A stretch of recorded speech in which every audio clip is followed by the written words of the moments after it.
Baik, pemirsa terima kasih Anda masih bersama kami di Market Buzz dan kita kembali tersambung melalui line Zoom dengan Pak Hanskwi, co-founder dari Pasar Dana. Baik Pak Hanskwi, tadi kalau kita bahas bagaimana proyeksi pergerakan IHSG ini banyak dipengaruhi juga oleh aksi profit taking menjelang libur panjang. Tapi ketika kita berbicara mengenai sentimen yang cukup mewarnai IHSG kemarin yaitu ini ya peran data cadangan devisa yang menurun cukup drastis dan kemudian juga terkait dengan The Fed yang menahan suku bunga. Ini apakah akan menjadi salah satu sentimen utama juga di pergerakan hari ini, Pak Hanskwi? Ya, memang kalau kita lihat cadangan devisa turun, dan ini kalau ya, dicek ya dengan sesama itu karena intervensi yang dilakukan oleh Bank Sentral untuk menstabilkan nilai tukar. Yang kedua adalah memang untuk membayar hutang ya, sehingga terjadi penurunan pada cadangan devisa.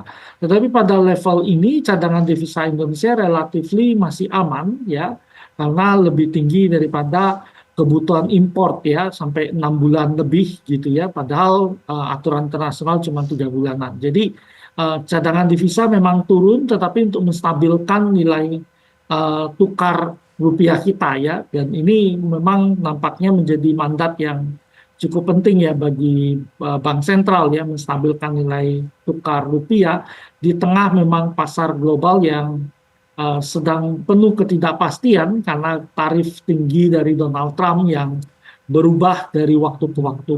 Nah, kalau kita lihat sempat pasar itu melakukan aksi sell Amerika ya, dan ini memberikan kekuatan kepada nilai tukar rupiah kita. Tetapi saat ini ketika Donald Trump mencapai kesepakatan dagang dengan Inggris, dan kita lihat sebenarnya kesepakatan itu lebih menguntungkan Amerika ya kalau kita telah poin-poinnya, kemudian memulai negosiasi dengan Tiongkok, ini menyebabkan US dollar menguat ya. Jadi Ya, tentu pekerjaan BI untuk menstabilkan nilai tukar tentu memakai cadangan devisa kita. baik. Terkait dengan The Fed yang kemudian mempertahankan suku bunga sejauh apa ini masih impacted terhadap pergerakan IHSG, Pak Hanskwi? Nah, ini cukup bagus ya. Jadi pertama The Fed membuktikan bahwa omong-omong dari Trump itu tidak berpengaruh pada mereka dan memastikan bahwa mereka tetap independen ya, Ya, tidak terpengaruh oleh eh, intervensi yang dilakukan oleh Donald Trump. Dan ini memang harus dilakukan oleh seluruh bank sentral di seluruh dunia ya, tidak bisa diintervensi oleh pemerintah. Nah, yang kedua yang cukup penting dari poinnya adalah The Fed menantikan data. Ya, ini cukup penting ya, data itu harus dilihat karena saat ini ekonomi US itu belum benar-benar terguncang karena dampak dari perang dagang sendiri ya. Jadi barang-barang itu masih ada di rak gitu ya, biarpun mulai sebagian habis beritanya, tetapi konsumsi yang dilakukan masyarakat itu berdasarkan barang import yang dipercepat ya. Itu terlihat dari pertumbuhan GDP US yang langsung negatif ya, karena import dipercepat menjelang tarif tinggi Donald Trump. Nah, jadi saat ini konsumsi yang terjadi itu masih mengkonsumsi barang-barang lama yang diimpor dengan cepat datang.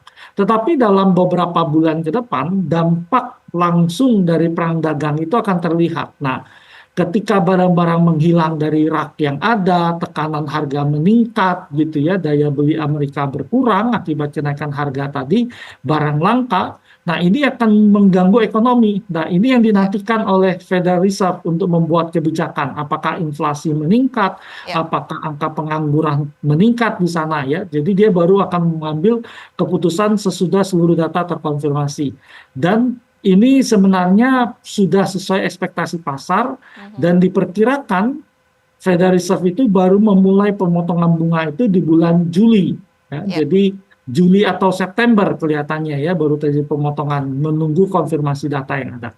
Baik, masih jadi perhatian utama bagaimana data-data susulan terkait dengan inflasi dan juga daya beli di Amerika Serikat ini akan mempengaruhi keputusan The Fed berikutnya. Tapi Pak Hanskwi, sebelum kita lanjutkan dialog berikutnya, kita akan terlihat terlebih dahulu saham-saham pilihan pada pagi hari ini. Ada sejumlah saham yang kita saksikan di layar televisi berikut ini. Ada BBTN, kemudian ada INTP, SIDO dan juga TOWR dengan masing-masing rekomendasi buy, dan kita akan membahas lebih lanjut selengkapnya masing-masing pilihan saham tersebut bersama dengan Pak Hanskwi.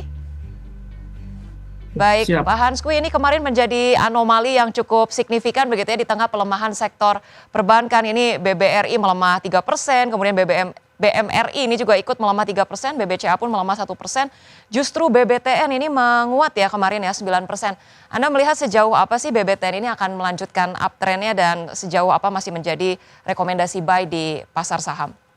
Ya, nampaknya ada rotasi yang terjadi ya kalau kita lihat karena saham perbankan lain terkoreksi dan ketika kita cek grafiknya BBTN itu selain naiknya tinggi itu volume juga naik cukup tinggi ya dan terjadi breakout di sana gitu. Sehingga kalau kita lihat kalau terjadi pullback pada perdagangan pasar itu tentu kita berpeluang untuk melakukan akumulasi beli gitu. Jadi pullback itu 1100 gitu ya sampai 1130-an itu ya area pullback untuk melakukan akumulasi beli gitu ya karena kenaikan diikuti volume dan candle yang panjang gitu ya membuka peluang untuk BBTN melanjutkan rally naik yang terjadi. Baik, berarti ini masih ada potensi yang sangat baik untuk BBTN. Apakah kemudian juga sentimen dari akuisisi Bank Victoria Syariah ini mendasari penguatan BBTN cukup signifikan dan direkomendasikan untuk trading jangka menengah atau seperti apa, Pak Hanskwi? Ya, memang ada berita akuisisi ya, dan ini positif juga bagi korporasi gitu ya. Tetapi tentu kita harus melihat perkembangan yang terjadi di global juga ya, bagaimana. Tetapi kalau menurut kita sih break ini membuka peluang dia melanjutkan kenaikan ya. Nanti kita baru cut loss kalau turun di bawah 1030 gitu ya. Area beli kita tadi 1130 sampai 1100 ya. Ya. Kemudian untuk target ya memang kita akan membiarkan saham ini bergerak naik ya kalau dia mengalami peningkatan mungkin resisten terdekatnya kita tunggu di 1200 dan kalau bisa break 1200 kemungkinan bisa sampai 1260-an ya untuk BBTN. Baik, kalau break sampai di 1200 ada proyeksi positif ke 1260-an, masih diproyeksikan sangat positif untuk BBTN. Kita bergerak ke saham pilihan berikutnya untuk INTP, Pak. Ini Indosemen. Anda lihat secara sektoral apakah sentimennya apa yang mendasari sentimen positifnya Pak untuk INTP? Ya sebenarnya kalau kita lihat industri semen tentu sangat tergantung properti ya dan properti kita mungkin belum bangkit. Jadi ini memang untuk trading aja.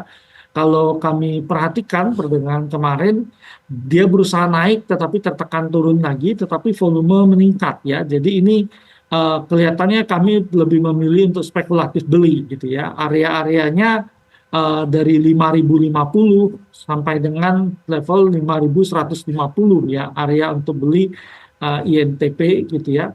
Kemudian cut loss kalau turun di bawah 4.800 saat ini target kita di 5.650 ya. Dan sebenarnya valuasinya relatif murah ya untuk industri semen.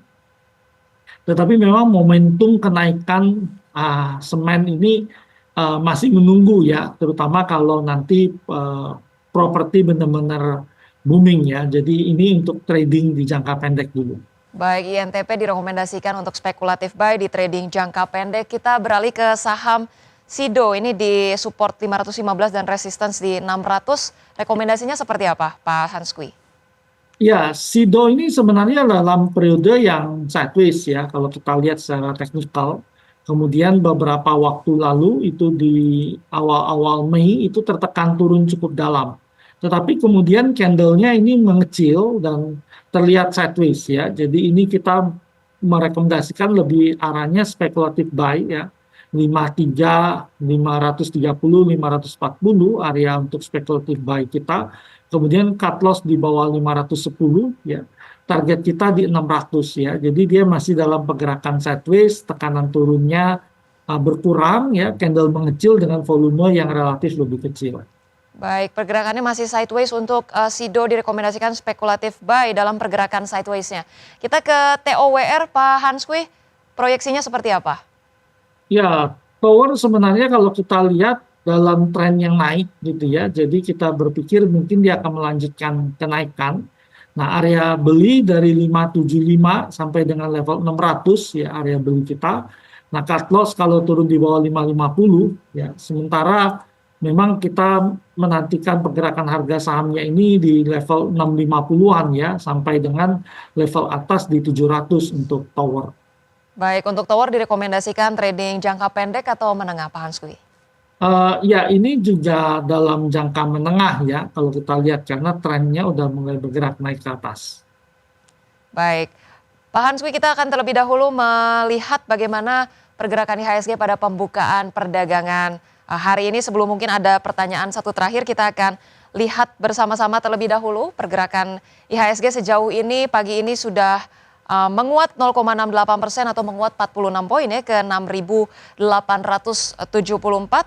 Nah, kita lihat bersama-sama di layar televisi berikut ini. Kemudian juga dari top gainers ini ada ERA, kemudian ada Cuan, PTRO, MEDC, kemudian MDKA, Jati, Goto. Sementara itu dari top losers ada DKHH, PNLF, DMAS, kemudian juga BBTN, Film Harta. Dari sektoral pemirsa ini Basic Industries masih memimpin penguatan dengan kenaikan 1,3%, kemudian juga disusul infrastruktur dengan kenaikan 1%, dan energi memimpin penguatan, maksud kami melanjutkan penguatan di 0,97%. Baik, sedikit kita bahas juga lebih lanjut bersama dengan Pak Hanskwi. Pak Hanskwi, kalau kita bahas juga ini terkait dengan pergerakan pasar modal yang masih wait and see. Ini kita lihat kemarin ya, kalau dilihat dari saham-saham komoditas barang baku atau emas ya, seperti Antam, kemarin ini sudah naik pesat sekali, 1 bulan terakhir ini justru anjlok besar-besaran. Apakah ini kemudian hanya bentuk nyata dari aksi profit taking, atau kemudian untuk saham-saham komoditas emas ini sudah ada sentimen negatif yang lebih besar, sudah waspada profit taking untuk saham komoditas emas, Pak Hanskwi? Ya, rata-rata saham emas itu naik tinggi sekali ya, Antam naik sangat tinggi sekali. Jadi kalau terjadi koreksi tentu ini sesuatu yang relatif wajar gitu. Nah, sebenarnya ada yang dilihat oleh pasar adalah fenomena harga emas global Ya, gitu. Jadi ketika emas naik tinggi itu terjadi karena eh, kebijakan Donald Trump itu benar-benar menyebabkan kekhawatiran meningkat di global. Nah, orang bergerak ke aset safe haven dan yang menarik mereka membuang dolar gitu ya, ya. Jadi dolar dilepas gitu dan itu terjadi di Asia beberapa saat terakhir juga gitu ya. Nilai tukar mata uang Taiwan dan Hong Kong itu relatif menguat ya terhadap US dollar gitu. Nah, ini menyebabkan emas yang dihargai dalam dolar itu mendapatkan sentimen yang positif ya. Jadi dia bergerak naik ke atas. ya. Jadi uang itu masuk ke safe haven itu ada di franc Swiss, yen Jepang dan emas gitu. Nah, seiring dengan langkah Trump yang mulai show off tentang keberhasilan nego dagangnya gitu ya dan terutama pembicaraan mereka dengan Tiongkok yang berlangsung tanggal 10 Mei di Swiss gitu ya. Ini menyebabkan risiko global itu menurun. Jadi ada ekspektasi bahwa akan ada solusi perang dagang di sini. Nah, ini menyebabkan orang berpikir bahwa emas mungkin nggak akan naik terlalu tinggi gitu ya dan cenderung akan sideways di level ini. Mungkin nggak akan turun banyak, Mas. Kenapa nggak turun banyak? Karena seluruh dunia menyadari bahwa ketika mereka menang trade dengan US gitu ya, ada surplus perdagangan, mereka tidak lagi menyimpan uangnya dalam Ya.